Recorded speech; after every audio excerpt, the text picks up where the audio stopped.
ہم بستری میں یہ 5 کام حرام ہیں، لیکن لوگ یہ 5 کام بڑے شوق سے کرتے ہیں۔ وہ 5 کام کون سے ہیں جن کو کرنے سے انسان دائرہ اسلام سے نکل جاتا ہے؟ یہ 5 کام ایسے کام ہیں جن کے کرنے سے نکاح بھی ٹوٹ سکتا ہے۔ نبی کریم صلی اللہ علیہ وآلہ وسلم نے فرمایا، جو شخص یہ 5 کام کرے گا وہ بسم اللہ الرحمن الرحیم۔ ناظرین گرامی، اسلام میں ازدواجی تعلقات کو محبت اور سکون کا ذریعہ قرار دیا گیا ہے، لیکن ان تعلقات کے لیے کچھ حدود بھی مقرر ہیں۔ حیا اور فطری طریقوں کی پابندی ازدواجی زندگی کو برکت اور پاکیزگی عطا کرتی ہے۔ غیر شرعی اور حرام طریقے نہ صرف گناہ کا باعث بنتے ہیں بلکہ تعلقات میں بے سکونی پیدا کر سکتے ہیں۔ مسلمان جوڑوں کو چاہیے کہ وہ ان حدود کا احترام کریں اور اپنے رشتے کو اللہ کی رضا کے مطابق مضبوط بنائیں۔ ناظرین، خاوند اور بیوی سے متعلق کچھ معلومات آپ کے سامنے پیش کرنے جا رہا ہوں۔ تمام دوستوں سے گزارش ہے کہ میری ویڈیو کو مکمل دیکھیے گا۔ محترم اسلامی بھائیو، آپ سے بیوی کے تعلقات میں کچھ ایسے ایمان ہیں جن کو ہم معمولی سمجھتے ہیں، جو شریعت میں سنگین جرم ہیں۔ کبھی کبھار لگتا ہے یہ بے حیائی کی باتیں ہیں، لیکن یہ بے حیائی نہیں ہے بلکہ یہ شریعت کا علم ہے۔ ہاں، اگر ہم اس طرح کی باتیں خواہش کے مطابق کریں تو یہ بے حیائی ہے۔ نمبر 1، وہ گناہ جس کو میاں بیوی کے تعلقات میں معمولی سمجھا جاتا ہے، وہ یہ ہے کہ بیوی کا اپنے شوہر کو ہم بستری سے انکار کرنا، اپنے شوہر کو اپنے نزدیک آنے سے انکار کرنا۔ محترم ناظرین، جامعہ صغیر میں یہ روایت ہے کہ آپ صلی اللہ علیہ وآلہ وسلم نے فرمایا، جب شوہر اپنی بیوی کو ہم بستری کے لیے بلائے تو عورت پر واجب ہے کہ وہ فوراً اپنے شوہر کی بات مان لے، ماں سوائے شرعی عذر کے۔ شرعی عذر کی وجہ سے بیوی انکار کر سکتی ہے، یعنی ایسی کوئی شرعی مجبوری مثلاً حیض، ماہواری وغیرہ ہو تو وہ الگ بات ہے، لیکن اگر شرعی عذر نہیں ہے تو آپ صلی اللہ علیہ وآلہ وسلم فرماتے ہیں کہ وہ عورت فوراً اپنے شوہر کی بات مان لے، خواہ وہ اونٹ کی سیٹ جس پر بیٹھ کر سواری کی جاتی ہے اس پر ہی کیوں نہ بیٹھا بلا رہا ہو۔ اس معاملے کو خواتین جو بیویاں ہیں اپنے شوہر کو حق دینا چاہتی ہیں، وہ اس بات کو مد نظر رکھیں، جب اس معاملے میں کوتاہی ہوتی ہے تو انسان دوسری جگہ اپنی خواہش پوری کرنے جاتا ہے اور یہ بات بیوی برداشت نہیں کر سکتی۔ اس لیے شریعت نے اس معاملے کی اہمیت بیان کی ہے۔ دوسری روایت صحیح بخاری کی ہے کہ نبی کریم صلی اللہ علیہ وآلہ وسلم نے فرمایا، جب شوہر اپنی بیوی کو ہم بستری کے لیے بلائے اور بیوی انکار کر دے اور شوہر اپنی بیوی سے ناراضگی کی حالت میں سو جائے تو جب تک وہ ناراضگی کی حالت میں سوتا رہے گا فرشتے اس بیوی پر لعنت بھیجتے رہیں گے۔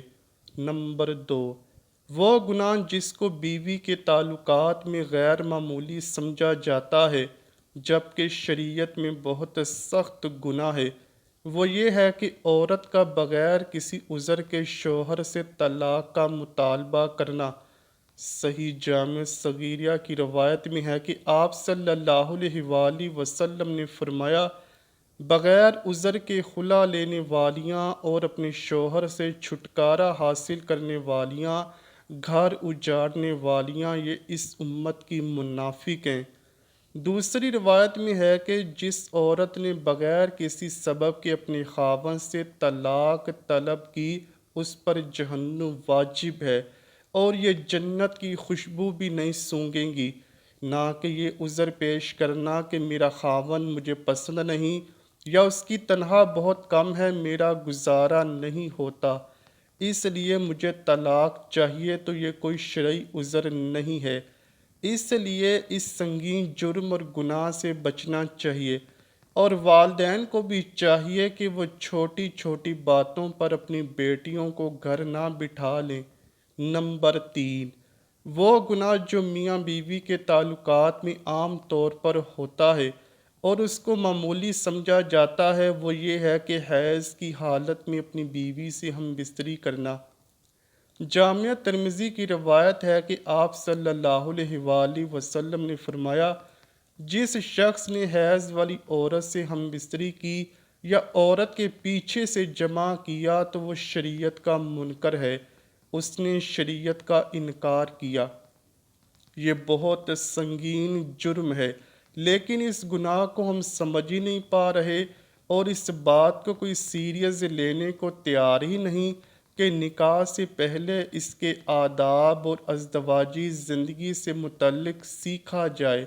نمبر 4، وہ گناہ جس کو میاں بیوی کے تعلقات میں معمولی سمجھا جاتا ہے، وہ یہ ہے کہ کسی غیر محرم عورت کے ساتھ اکیلے میں ملاقات کرنا یا کسی غیر محرم عورت سے ہاتھ ملانا، یہ بہت سخت گناہ ہے۔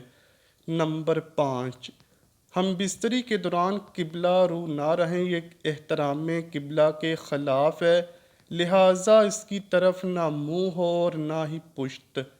جامعہ ترمذی کی روایت میں ہے کہ نبی کریم صلی اللہ علیہ وآلہ وسلم نے فرمایا، جب کوئی آدمی کسی غیر محرم عورت کے ساتھ تنہائی میں ملتا ہے تو وہ دو نہیں ہوتے بلکہ تیسرا ان میں شیطان ہوتا ہے، اور آپ صلی اللہ علیہ وآلہ وسلم نے فرمایا، تم میں سے کسی شخص کے لیے کیل لے کر اپنے سر میں ٹھونک لینا زیادہ بہتر ہے بجائے اس کے کہ وہ کسی غیر محرم عورت کو چھوئے۔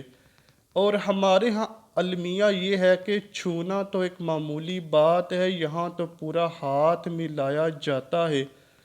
ایک بار ایک خاتون جس کو اس شریعت کا علم نہیں تھا، وہ مدینے آپ صلی اللہ علیہ وآلہ وسلم سے بیعت لینے آئی، اور آپ صلی اللہ علیہ وآلہ وسلم کے آگے اپنا ہاتھ بڑھایا، تو آپ صلی اللہ علیہ وآلہ وسلم نے فوراً ہاتھ پیچھے کر لیے اور فرمایا کہ محمد صلی اللہ علیہ وآلہ وسلم کسی عورت کے ننگے ہاتھوں کو دیکھنا بھی پسند نہیں کرتے۔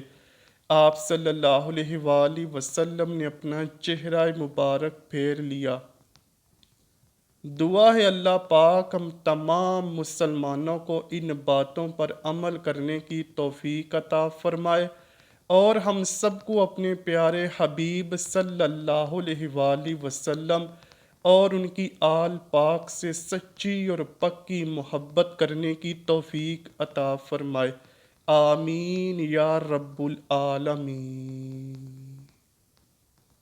امید کرتا ہوں کہ آپ کو ویڈیو ضرور پسند آئی ہوگی۔ اگر ویڈیو پسند آئی ہے تو ویڈیو کو لائک کیجئے، شیئر کیجئے اور چینل کو لازمی سبسکرائب کیجئے۔ کمنٹ سیکشن میں اپنی رائے کا اظہار بھی ضرور کیجئے گا۔ ملتے ہیں اگلی ویڈیو میں، تب تک کے لیے اللہ حافظ۔